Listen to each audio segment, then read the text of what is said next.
விருதுநகர்ல விஜயகாந்த் நடிகர் விஜயகாந்தோடைய மகன் ஜெயிச்சிருக்கணும்னு சொல்லுவாரு.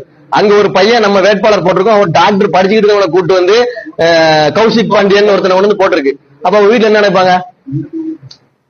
என்னையா இவன் பேசிக்கிட்டு இருக்கான், நம்ம பிள்ளைய நம்ம பழி கொடுத்து நிப்பாட்டி கொண்டு வச்சிருக்கோம், படிச்சுட்டு இருந்த பிள்ளை இன்ஜினியர் டாக்டர் படிச்சிருந்த பிள்ளை நிப்பாட்டி வச்சிருக்கோம். இவர் அடுத்த மேடம் வச்சிருக்காரு, என் தம்பி பிரபாகரன் ஜெயிச்சிருக்கணுங்க. அப்ப ஏன் நீ ஏன் வேட்பாளர் போட்ட, ஏன் போட்டிய நீங்க? அப்படின்னு நீங்க உங்க நோக்கமே வேற. நாங்க பலிகீடு ஆகிட்டு இருக்கோம். 8 வருஷத்துல கிட்டத்தட்ட 15-16 லட்சம் ரூபாய் செலவு பண்ணிருக்கோம் இந்த கட்சிக்கு. என்ன இருக்கு? வெளியே போயாண்டாரு ஒரு நிமிஷத்துல. போதானா அவங்க மரியாதை? வென்றால் மகிழ்ச்சி, தோற்றல் பயிற்சி. பயிற்சி நீங்க எடுத்தீங்களா? நாங்க பயிற்சி எடுத்து பாடி வீக் ஆயிட்டு. அதாவது நம்ம என்ன சொல்றது, இப்ப சமீபத்தில் வருண்குமார் ஐபிஎஸ் அவர்கள் உள்துறை அமைச்சகம் சார்பாக நடந்த இந்த ஐபிஎஸ் அதிகாரி மாநாட்டில் வந்து ஒரு விஷயத்தை பதிவு பண்றாரு. அது என்ன அப்படின்னா, தமிழ்நாட்டில் வந்து நாம் தமிழர்ன்ற ஒரு பிரிவினைவாத இயக்கம் இருக்குது, அதை கண்கூட நம்ம கண்காணிக்கணும். அது வந்து ஏற்கனவே வந்து தடை செய்யப்பட்ட அமைப்புகளோட தொடர்பு வச்சிருக்கிறது. இன்னொன்று, நிறைய விஷயங்களில் வந்து அவங்க வந்து சில விஷயத்தை வந்து இந்திய இறையாண்மைக்கு எதிராக பண்ணிக்கிட்டு இருக்காங்க. இப்படியெல்லாம் வந்து இந்த வருண்குமார் ஐபிஎஸ் போட்டு போலன்னு பொழந்துட்டாப்புல. இங்கே திருச்சியில் எஸ்பியாக இருந்தவர் ஏற்கனவே வந்து நாம் தமிழர் கட்சியினுடைய தம்பிகளை வந்து லெஃப்ட் ஹேண்டில் டீல் பண்ணி செஞ்சு போட்டு துவச்சு, ஏன்னா இந்த மாதிரி வந்து சவுடால் விட்டு தெரிஞ்சாங்க. அவர்கிட்ட உரண்டை இழுக்கிறது, அவர் குடும்பத்தை பற்றி இழுக்கிறது, செய்கிறது, வைக்கிறது. அதாவது அண்ணன் பொது வாழ்க்கையில் வந்துட்டாரு, செஞ்சுட்டாரு. பொது வாழ்க்கையில் வந்தால் கொஞ்சம் என்ன சொல்கிறது, கொஞ்சமாவது ஒரு 100க்கு கொஞ்சம் வந்து கொஞ்சம் யோக்கியமாக இருக்கணும்.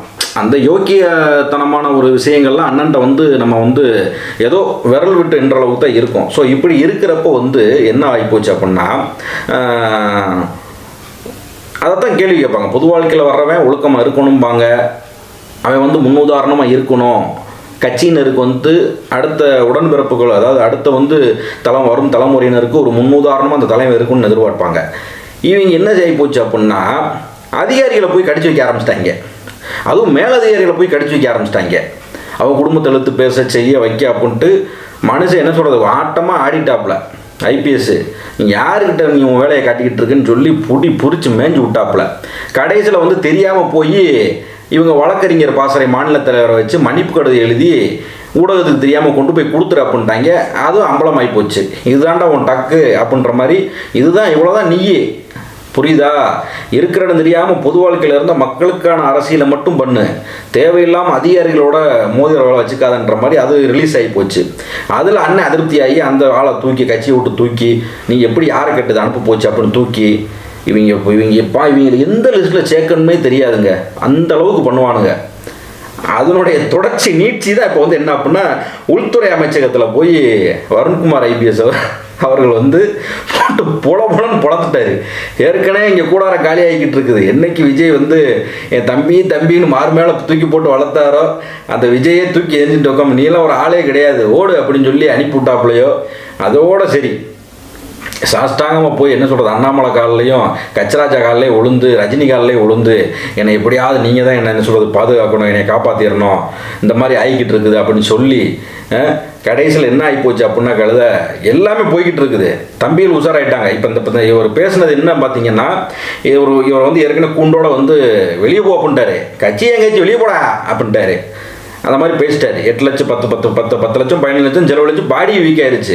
அந்த அவர் கடைசியில் சொன்ன இதை பார்த்தீங்களா, பாடி வீக் ஆகி போச்சு. ஏன் அப்படின்னா, என்ன காரணம் அப்படின்னா, இந்த ஊடகங்கள்லாம் பார்த்துருப்பீங்க. இப்போ நடந்து முடிஞ்ச அந்த நாடாளுமன்ற தேர்தல் இருக்குது பார்த்தீங்களா, பிரேமலதா விஜயகாந்த் அவர்கள், அதாவது விஜயகாந்த் அவர்களுடைய மகன் பிரபாகரன் அவர்கள் வந்து விருதுநகர் தொகுதியில் நின்னாப்புல எம்பி கேண்டிடேட்டுக்கு.